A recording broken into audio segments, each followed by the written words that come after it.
اعوذ باللہ من الشیطان الرجیم بسم اللہ الرحمن الرحیم اللہم صلی علی محمد وعلی آل محمد کما صلیت علی ابراہیم وعلی آل ابراہیم انک حمید مجید اللہم بارک علی محمد وعلی آل محمد کما بارکت علی ابراہیم وعلی آل ابراہیم انک حمید مجید۔ گزشتہ 2-3 دن سے ماہ مقدس رمضان المبارک، درود شریف، والدین کی عظمت اور تسبیحات کے بارے میں تذکرہ چل رہا ہے۔ ایک چھوٹی سی حدیث آج لیتے ہیں، والدین کا ذکر اس میں بھی ہے۔ 3 چیزیں تو زندگی کے ہر پل ہمیں اپنے دھیان میں رکھنی ہے۔ زندگی کے ہر پل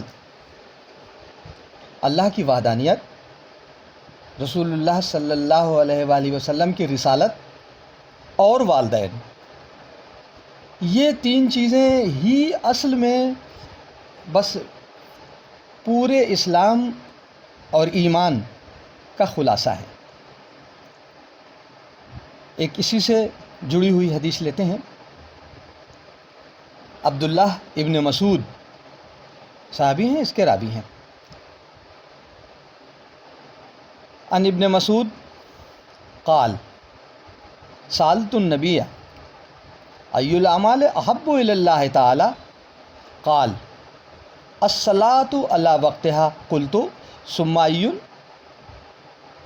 قال بر الوالدین قلت ثم ای قال الجہاد فی سبیل اللہ۔ متفق علیہ حدیث ہے۔ متفق علیہ کے معنی ہوتے ہیں حدیث کی 2 بڑی کتابیں بخاری اور مسلم، جس کسی حدیث سے یہ دونوں ائمہ جس حدیث کو اپنی کتابوں میں جگہ دے وہ متفقہ علیہ حدیث کہلاتی ہے، بڑی حدیث کہلاتی ہے۔ تو دیکھیں، ہم چھوٹی سی حدیث ہے کہ اللہ کے رسول صلی اللہ علیہ وسلم کیا ارشاد فرما رہے ہیں۔ عبداللہ ابن مسعود روایت کرتے ہیں کہ میں نے رسول اللہ صلی اللہ علیہ وآلہ وسلم سے ایک بار عرض کیا، کیا پوچھا؟ ای الاعمال احب الی اللہ تعالی، کون سا ایسا عمل ہے جو اللہ تعالیٰ کو سب سے زیادہ محبوب ہے؟ ایک اندازہ لگائیں، صحابہ اکرام رضی اللہ تعالیٰ اجمعین کا ایک ذہن دیکھیں، ان کا مائنڈ سیٹ دیکھیں، کیا جاننے کی ہر وقت کوشش کیا کرتے تھے؟ اللہ تعالیٰ کیسے راضی ہو جائے ہم سے، بس اللہ کے رسول سے کسی طرح ہمیں یہ پتہ چل جائے، ہمارے قول سے، ہمارے فعل سے، ہماری فکر سے، ہمارے عمل سے، کہ اللہ ہم سے راضی ہو جائے بس، اور کوئی زندگی کا مقصد ہے نہیں سوائے اللہ کی رضا کے۔ بالکل وہی اسی مزاج کا سوال کہ اللہ تعالیٰ کے یہاں کون سا عمل سب سے زیادہ محبوب ہے؟ فرمایا رسول اللہ صلی اللہ علیہ وسلم نے، قال الصلاۃ علی وقتہا۔ بہت دھیان سے اس جملے کو سمجھ لیں، قال الصلاۃ خالی نہیں ہے، الصلاۃ علی وقتہا، فرمایا وقت مقررہ پر نماز ادا کرنا۔ بات سمجھ میں آ گئی؟ ہماری چھوٹے سے جملے سے ہی بات سمجھ میں آ گئی۔ وقت مقررہ پر نماز ادا کرنا خالی جملہ نہیں ہے۔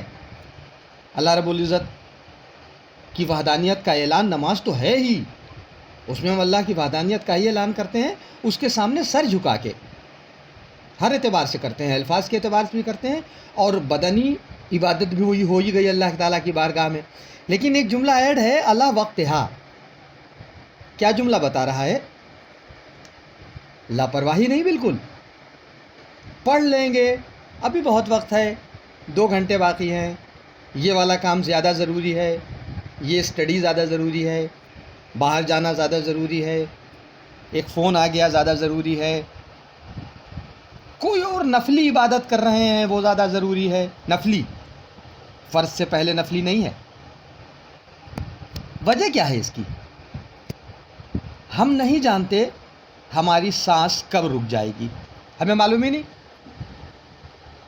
ابھی کرتے ہیں کہ وجہ سے ہمارا وقت آ گیا اور وہ ہم سے ایک فرض ترک ہو گیا اور ہم اللہ کی بارگاہ میں پہنچ گئے کم سے کم اس وقت کا سوال ضرور ہو جائے گا. باقی سارے فرض کی ادائیگی ہے، لیکن اس وقت ہی ہم لاپرواہی کر گئے اور اسی وقت زندگی کی ڈور ٹوٹ گئی. تو کیا بتایا گیا؟ الصلاۃ علی وقتہا، اللہ رب العزت کی بارگاہ میں سب سے زیادہ مقبول عمل ہے وقت پر نماز ادا کرنا. اب نماز ادا کرنا یہ ایک جملہ ہو گیا، ہم نے ادا کر بھی لی. ہم پہلے بھی بہت بتا چکے ہیں، سب لوگ بہت جانتے بھی ہیں کہ جب ہم اللہ تعالیٰ کے سامنے حاضر ہوتے ہیں تو ہماری جسمانی اور روحانی دونوں کیفیات کیا ہونی چاہیے. بطور فارمیلٹی نہیں حاضر ہوتے ہیں کہ اذان ہو گئی چلو جلدی سے پڑھ لیں، ذہن اگلے کام کی طرف ہے. ادا تب بھی ہو جائے گی، لیکن وہ حق ادا نہیں ہوگا جو اللہ رب ذوالجلال ہم سے چاہتا ہے. کم سے کم وہ کیفیت ہم ضرور اپنے اوپر طاری کریں. ایک بلاوا آیا ہے، مسجد سے صدا آ رہی ہے، حیا علی الفلاح، آؤ فلاح کی طرف. ایک بلاوا آیا ہے. ہم محسوس کریں اگر کوئی بلاوا آتا ہے ہمارے کسی بڑے افسر کا، کوئی اعلان ہوتا ہے، تو ہم کیسے، ایک دعوت ہوتی ہے ہماری، ہمیں دعوت میں بلاوا آیا ہے، کتنا ہمارا اہتمام ہوتا ہے اس دعوت میں جانے کے لیے. 2-3 گھنٹے پہلے سے تیار ہوتے ہیں، 1-2 دن پہلے سے ڈریس چوز کرتے ہیں، اپنے گھر میں پوچھتے ہیں یار یہ ٹھیک رہے گا، یہ ٹھیک رہے گا. 2-4 لوگوں کو فون کرتے ہیں تم کون سا پہن رہے، تم کون سا پہن رہے، کئے بجے پہنچنا ہے. آپس میں ہم گروپ ڈسکشن کرتے ہیں، پہلے پہنچنا ہے بعد میں پہنچنا ہے، کیونکہ ایک بلاوا آیا ہے، ایک صدا آئی ہے. ہمیں معلوم ہے وہاں ہمارا اچھا استقبال ہوگا، اچھے کھانے ملیں گے. یہ بھی ایک صدا آئی ہے، اللہ رب العزت کی طرف سے ایک صدا آئی ہے کہ وقت ہو گیا نماز پڑھو. کوئی تیاری نہیں کرتے ہم، کوئی خشیت ہمارے سامنے طاری نہیں ہوتی. اللہ کا روب، اللہ کا دبدبہ، اللہ کا جلال، یہ ہماری کیفیت نہیں اندر سے بن پاتی. وجہ اس کی یہی ہے کہ ہم سب انسان ہیں، ضروریات زندگی اور شیاطین دونوں میں پھنسے ہوئے ہیں، نفس بھی ہمارے ساتھ لگا ہوا ہے.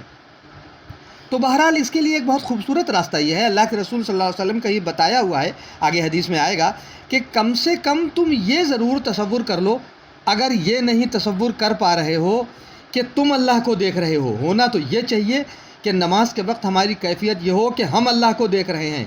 لیکن اگر یہ تصور نہیں ہو پا رہا ہے تو کم سے کم یہ تصور ضرور ہو جائے کہ اللہ ہمیں دیکھ رہا ہے. اور یہ بالکل سچ ہے، ہر حال میں یہ بالکل سچ ہے. ہم چاہے جیسے کھڑے ہو کے نماز پڑھ لیں، ہمیں کوئی نہیں دیکھ رہا ہے، لیکن یہ بالکل طے ہے کہ اللہ تبارک و تعالیٰ ہماری ہر نماز کی ایکٹیویٹی پر نگاہ رکھے ہوئے ہے. وہ دل کے اندر کے حال بھی جانتا ہے، خشوع و خضوع بھی جانتا ہے. تو بہرحال اس اہتمام کے ساتھ، اس خشوع و خضوع کے ساتھ، اللہ رب العزت کے دبدبے کے ساتھ، اس کے روب کے ساتھ، اس کی خشیت کے ساتھ، اس کے بتائے ہوئے وقتوں پر نماز ادا کرنا اللہ کے یہاں سب سے زیادہ مقبول اور اللہ کا پسندیدہ عمل ہے. اس کے بعد حضرت ابن مسعود نے پھر سوال کیا، قلت ثم ای، پوچھا اس کے بعد کون سا عمل ہے؟ قال، اگلا جملہ بڑا خوبصورت ہے، بر الوالدین. بہت 2 دن سے ہم والدین کے بارے میں سنتے چلے آ رہے ہیں، اللہ کے رسول صلی اللہ علیہ وسلم کے فرمان. بر معنی ہوتا ہے خوشی، بر کے لفظی الفاظ ہیں خوشی، لفظی معنی ہے یعنی ہمارے ہر عمل سے انہیں خوشی ملے، یعنی والدین کے ساتھ نیک سلوک. بر الوالدین، اللہ رب العزت کے دربار میں نماز کے بعد اگر کوئی عمل سب سے زیادہ وزن میں بھاری ہے، درجہ رکھتا ہے، تو وہ اپنے والدین کے ساتھ نیک سلوک، سلوک نہیں، بہت دھیان سے سمجھ لیں، سلوک تو ایک فرض ہے، نیک سلوک وہ ہم سے کچھ کہیں اور ہم پورا کر دیں، یہ سلوک ہوا. ان کو ہم سے کہنے کی ضرورت کیوں پڑی؟ ہمیں خود کیوں نہیں دھیان رہا کہ ہمارے والدین کو کیا چاہیے؟ یہ نیک سلوک ہوا، یہ حسن سلوک ہوا، یہ والدین کے ساتھ احسن سلوک ہوا، اچھا سلوک ہوا، اس سے والدین کو خوشی ملی. یہ لفظ پورے ہوئے کہ بر الوالدین. ظاہر ہے والدین کو خوشی، اندازہ کریں ہمارے والدین نے ہم سے کچھ کہا اور ہم نے ان کا وہ کہا پورا کر دیا، ٹھیک ہے، ان کو یہ مسرت ہو گئی صرف اتنی سی کہ ہمارے بچے، ہماری اولاد ہماری فرما بردار ہے. لیکن اگر وہ سوچ رہے ہیں ان کو یہ ضرورت ہے اور ہمیں اندازہ ہو گیا کہ اس کی یہ ضرورت ہے، ہم نے پوری کر دی اور ان کو کہنا نہیں پڑا، تو ان کی خوشی کا ٹھکانہ کیا ہوگا؟ اس خوشی کو، والدین کی اس خوشی کا ایک بار ہم اندازہ لگائیں کہ ان کو کتنی مسرت ہوگی کہ ہم نے یہ ضرورت تو اپنی اس سے کہی ہی نہیں، لیکن اس کو معلوم ہے اور اس نے یہ پوری کر دی اللہ کی رضا کے لیے۔ والدین ہمارے خوش ہوئے، اس کا کیا مطلب ہوا؟ اللہ ہم سے ہمارا خوش ہوا۔ ہمارے ذہن میں یہ ہونا چاہیے کہ اللہ رب العزت کے دربار میں یہ نمبر 2 کا عمل ہے کہ ہمارے والدین ہم سے راضی رہیں، ہم ان کی ہر ضروریات زندگی کا نہ صرف خیال رکھیں بلکہ ان کو کہنے بھی نہ دیں اور ہم پورے کریں۔ یہ وہ نمبر 2 بر الوالدین عمل ہے۔